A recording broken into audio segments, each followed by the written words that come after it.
who do not and will not engage in the type of activism that they would against some of the policies like the escalation in Afghanistan, the use of mercenaries in Iraq, the continuation of the occupation of Iraq, the bailouts, which are simply astonishing, just running into the trillions. You just go through this kind of list of policies, the missile shield in Eastern Europe, the embrace of NATO expansion.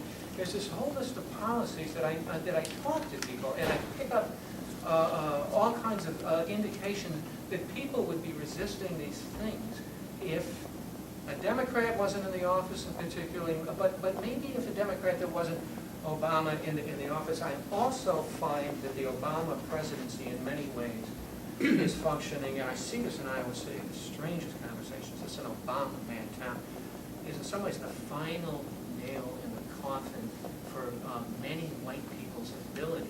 They're already in denial about it, to admit the existence of racism in American society. We're having a lot of issues in Eastern Iowa, particularly in Iowa City right now, and it's just like the conversation closing. I mean, it was already kind of bad, with Cosby and Condoleezza Rice and Colin Powell, and this kind of long-standing post-civil rights sentiment that racism over, which really goes back to the 1970s. It's just been deepening ever since. But this really is firmly kind of entrenched right now. And I'm just fascinated by this phenomenon of this sort of campus town liberal, I call them academocrats, who are just incredibly proud of and patting themselves on their back over their willingness to vote for a black president, and then who on the other side of their mouth the next minute cannot stop complaining about Tamika and all the black population that's showing up on the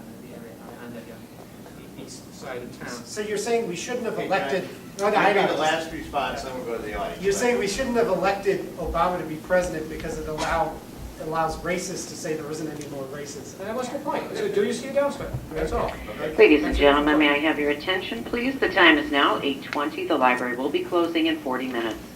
Internet service and all library card registration ends at 8:30. Thank you. Okay, now we go to the question section. Please try to keep your questions as mercifully short as possible. And I'd also like the panelists, although with wonderful presentations, to try to restrain their temptation to explain their entire written corpus in one response. Okay, questions? Yes. Is this addressed to one or both?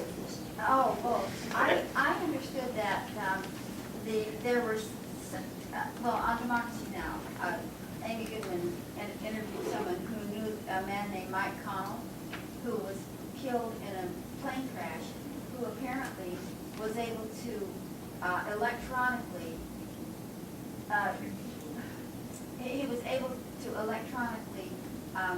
take about 7 million votes from Obama. And I'm just wondering if that, if he'd had those 7 million votes, it would have been even more of a landslide than it was. And I just wondered if you have any comment about that, if you've heard of it, if you know anything about it, if it's a factor in your thinking. Okay, Paul, you want to It start? wasn't a landslide. I mean, that's one of the shocking things. And the race probably did suppress the But I'm margin talking of about Obama's those victory. 7 million votes that. Yeah, I do not believe that at all. Oh, you don't. I don't believe that there were 7 million votes that just disappeared. I just don't think that happened. There's no evidence to support that.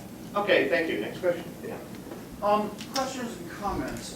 First of all, direct mostly to Paul. We're here from Chicago, and about 20-some years ago, political scientists wrote a book about Chicago politics. The book was called "We Don't Want No One, Nobody Said." I don't know if anybody here is familiar with it. What? Rakoff wrote it. Okay, the point is, let me begin. More than 20 years ago. What? Fine.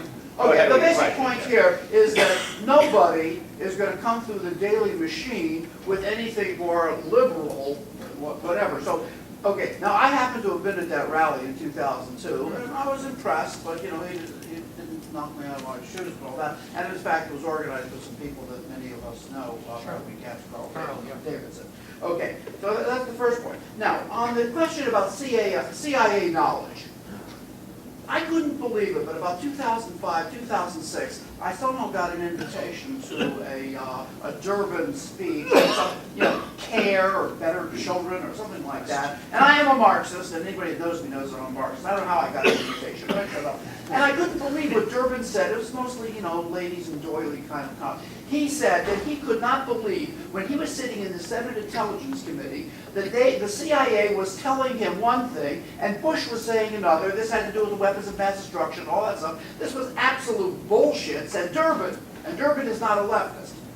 He's plays along, So that, what I'm trying to say is that even Hillary, the bitch, I don't like her, and Kerry, the whatever, they knew goddamn well that this was a bullshit war from the beginning, and as soon as Obama got into the Senate, would have the same access to that information. Now, I disagree with you slightly on the oil. But we also have to look at the tremendous role in which the Project for the New American Century, the neocons had. Because it wasn't just... Can you wrap up your comment? Okay. It wasn't just the oil, it was that the peace in Israel.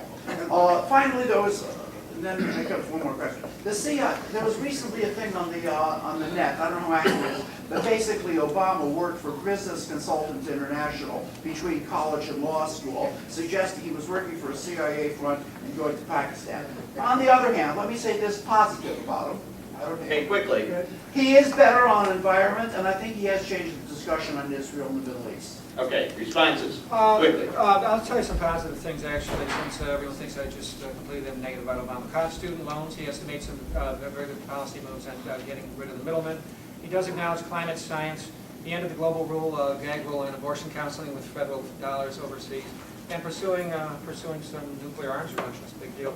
With Russia, I don't know about that company he worked for. I had a 9/11, a truther call me up and try and talk to me about it for an hour. He did work for a firm that does have historical connection with the CIA after. Suffice it to say, the people are also trying to dig around and find Obama's senior international relations thesis at Columbia, and there's talk about connections with Zbigniew Brzezinski, who was connected with Columbia. I'd like to see that. I'd like to see his senior thesis. Suffice it to say, however, whether you get into 9/11 type of thought about that, his earlier history is a little more complicated than the campaign advertised that I saw in Iowa. If you want to see connection with the Chicago machine, some daily stuff, look at who Obama endorsed in aldermanic races in 06, when it had a lot to do about the Walmart ordinance that the city council had voted very progressively and Daley vetoed.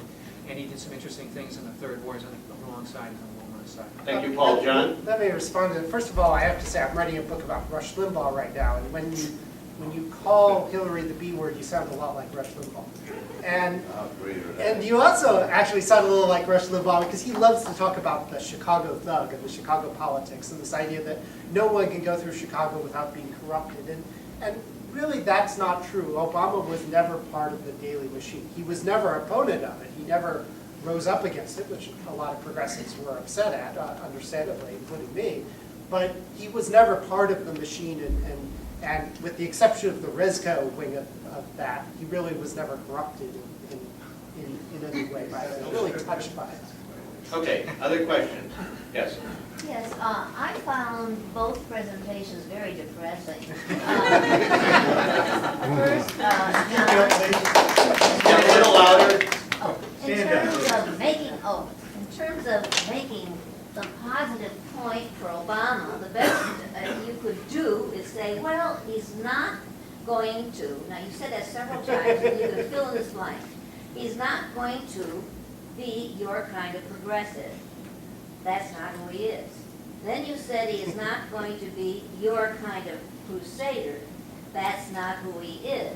So it turns out we don't know who he is. We know what he said he was going to do, but we don't know what he is. And you're defending him based on that's not, what he said. Actually, wait a minute, I'm not through. Okay. You're defending him based on that's not what he is, but we know what he said. Okay, you did say he's a sensible, pragmatic centralist. You also said you are a centralist.